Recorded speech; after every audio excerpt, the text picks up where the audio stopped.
Hello viewers, welcome to one India Telugu. నేను లింగారెడ్డి.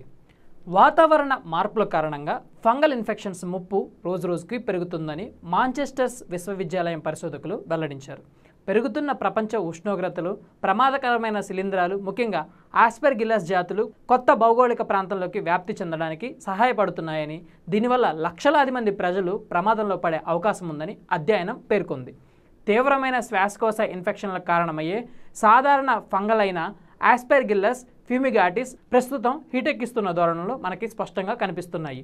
పరిస్థితి ఇలాగే కొనసాగితే 2100 సంవత్సరం నాటికి యూరోప్, దాని పరిసర ప్రాంతాల్లో 77% వరకు ఫంగల్ ఇన్ఫెక్షన్లు తీవ్రంగా వ్యాప్తి చెందే అవకాశం ఉందని ఈ అధ్యయనం అయితే స్పష్టం చేసింది.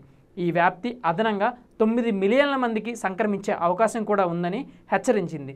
పంటలను ప్రభావితం చేసే హానికరమైన అప్లటాక్సిన్ ఉత్పత్తి చేసే ఆస్పెర్గిల్లస్ ఫ్లేవస్ వ్యాప్తిలో 16% పెరుగుదల కనిపించవచ్చని అధ్యయనం పేర్కొంది. దీనివల్ల యూరోప్లోనే మరో మిలియన్ల మంది వ్యక్తులు ప్రమాదంలో పడే అవకాశం ఉందంట. అలాగే కీమోథెరపీ చేయించుకుంటున్న వారు, అవయవ మార్పిడి గ్రహీతలు లేదా దీర్ఘకాలిక శ్వాసకోశ వ్యాధులు ఉన్నవారు వంటి బలహీనమైన రోగనిరోధక శక్తి ఉన్నవారికి ఈ శిలీంధ్రాల ద్వారా చాలా ప్రమాదమని అధ్యయనం వెల్లడించింది. ఇన్ఫెక్షన్లు ఆస్పెర్గిల్లస్ వంటివి తీవ్రమైన అనారోగ్యాలకు దారితీయవచ్చు. వీటిని వెంటనే నిర్ధారణ చేసి చికిత్స చేసుకోకపోతే ప్రాణాంతకం కావచ్చని కూడా హెచ్చరించింది. వాతావరణ మార్పు కారణంగా ఈ శిలీంధ్ర వ్యాధి కారకాల విస్తరణకు వాతావరణ మార్పు ఒక ముఖ్యమైన కారకమని అధ్యయనం చెబుతుంది. వేడెక్కుతున్న వాతావరణ పరిస్థితులు, ముఖ్యంగా మారుతున్న శీతోష్ణ స్థితి పరిస్థితులు శిలీంధ్రాలకు మరింత ఆజ్యమిస్తున్నాయని, వాటికి ఆవాసాలు సృష్టిస్తున్నాయని ఈ అధ్యయనం అయితే పేర్కొంది. ఇవి గతంలో వాటి మనుగడకు అనుకూలం కాని ప్రాంతాల్లో వృద్ధి చెందడానికి వీలు కనిపిస్తున్నాయి.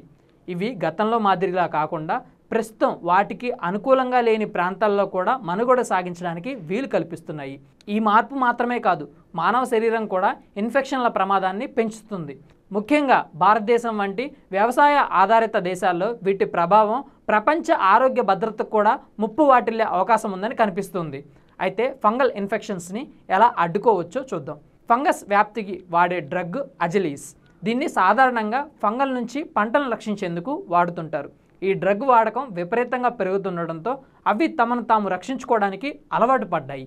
సాధారణంగా అజిల్ క్లాస్ డ్రగ్గులను ఫంగల్ వ్యాప్తిలో చికిత్స చేసేందుకు హాస్పిటల్స్లో వాడుతుంటారు.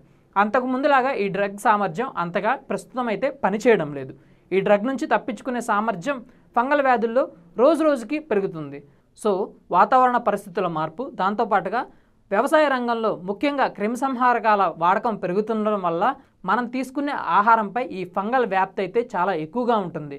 తీసుకునే ఆహారంలో ఎంతైతే క్రిమిసంహారక మోతాదు తక్కువగా ఉంటుందో మన శరీరం వ్యాధుల బారి నుంచి బయటపడే అవకాశం అంత ఎక్కువగా ఉంటుందని అధ్యయనం అయితే పేర్కొంది. ఈ పరిస్థితుల్లోనే గాలిలో ఎక్కువగా వ్యాప్తి చెందుతున్న ఫంగస్ ఇన్ఫెక్షన్స్ ఈ మధ్య చాలానే చూసాం. కోవిడ్ కూడా ఆ జాతికి చెందింది. సో గాలి ద్వారా వ్యాప్తి చెందే ఫంగల్ ఇన్ఫెక్షన్స్ అన్నిటినీ కూడా మన నోటి ద్వారా, మన ముక్కు ద్వారా మానవ శరీరంలోకి వెళ్ళడానికి ఎక్కువగా అవకాశం ఉంది. సో నోటిని, ముక్కుని రెండింటినీ కూడా వీలైనంత వరకు తక్కువగా రక్షించుకుంటే వాటి నుంచి మానవ శరీరంలోకి ఫంగల్ ఇన్ఫెక్షన్స్ పెంపొందించడాన్ని తగ్గించవచ్చు అంటున్నారు. ఎట్ ద సేమ్ టైం చిన్నపిల్లల ఆరోగ్యం గురించి కూడా ఆందోళనకరమైన వార్త బయటకు వచ్చింది.